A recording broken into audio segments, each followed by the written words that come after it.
struck one of them jumping to avoid the fire while the other endured the spreading heat feeling warm but with unbearable suffering. The residents who tried to return to the next apartment blocked by others afraid of being trapped in the flames. Some fell from the wooden planks while others took advantage of the heat to warm up Zhang Yi's body a little, just watching all the chaos with calm down. The desperate residents returned to Zhang Yi's balcony begging for food without Zhang Yi's pity, showing the plates of warm pasta in front of them. Enjoying their expectant expressions, he announced that whoever brings Chen Zheng's head will get a week's supply of food.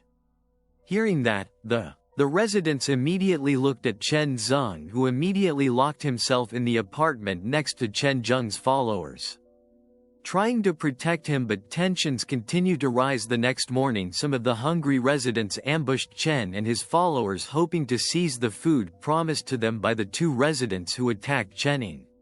Finally lying helplessly, Chen, the leader, ordered his men to store them as food reserves, but the attack left Chen injured in the back and he immediately called Dr. Yokier to treat him. While treating the wound, Dr. Yokier confirmed that his services were not gratis and offered to eat with them in return. A PA refused to eat, preferring to die of starvation. Chen Zheng also promised that Yokier would be. The latter was made into food. Even though Dr. Yokier tried to leave, Chen Zheng held him back until the wound finally healed.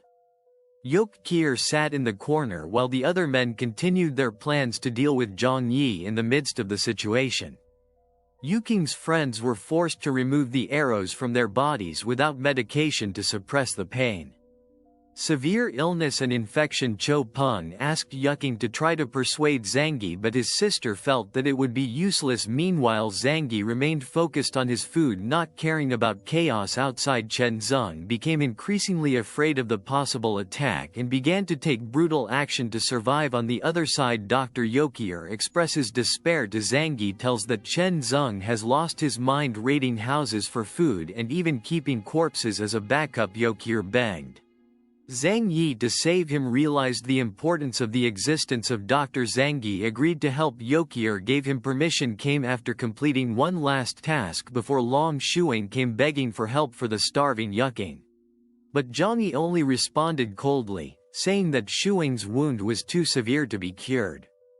On the way home, Cho Peng remembered that he had never touched Yuking's hand in despair.